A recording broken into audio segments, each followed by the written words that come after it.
നമസ്കാരം. VCV ന്യൂസിലേക്ക് സ്വാഗതം. ഞാൻ വേണുഗോപാൽ. ആദ്യം പ്രധാന വാർത്തകൾ. കേരളത്തിലെ ഉത്സവങ്ങളും ക്ഷേത്രാചാരങ്ങളും സംരക്ഷിക്കുക എന്നതാണ് സംസ്ഥാന സർക്കാരിന്റെ ലക്ഷ്യമെന്ന് മന്ത്രി VN വാസവൻ. നെല്ലുവായ് ശ്രീ ധന്വന്തരി ക്ഷേത്രത്തിലെ വൈകുണ്ഠ ഏകാദശിയോടനുബന്ധിച്ചുള്ള ധന്വന്തരി പുരസ്കാര സമർപ്പണവും വൈദ്യസമർപ്പണവും ഉദ്ഘാടനം ചെയ്ത് സംസാരിക്കുകയായിരുന്നു അദ്ദേഹം.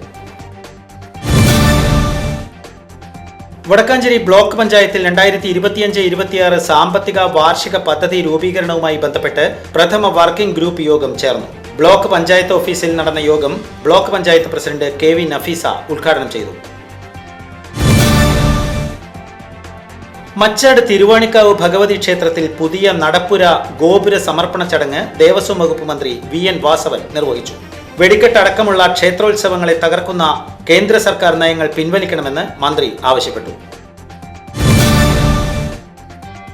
വെട്ടിക്കാട്ടിരി വലിയുള്ളാഹി സയ്യിദ് അബ്ദുൾ റഹ്മാൻ തങ്ങൾ ആണ്ട് നേർച്ചയും ദുവാ സമ്മേളനവും ജനുവരി 10-11 തീയതികളിലായി നടക്കും. ഒരുക്കങ്ങൾ പൂർത്തിയായതായി ഭാരവാഹികൾ അറിയിച്ചു. ദേശമംഗലം ഗ്രാമപഞ്ചായത്തിലെ ആക്ഷൻ പ്ലാൻ രൂപീകരണം പുറത്തിറങ്ങാത്ത സിനിമകളെപ്പോലെയാണെന്ന് PI ഷാനവാസ്. ആക്ഷൻ പ്ലാൻ രൂപീകരണം വെറും പ്രഹസനമാണെന്നും ആക്ഷേപം.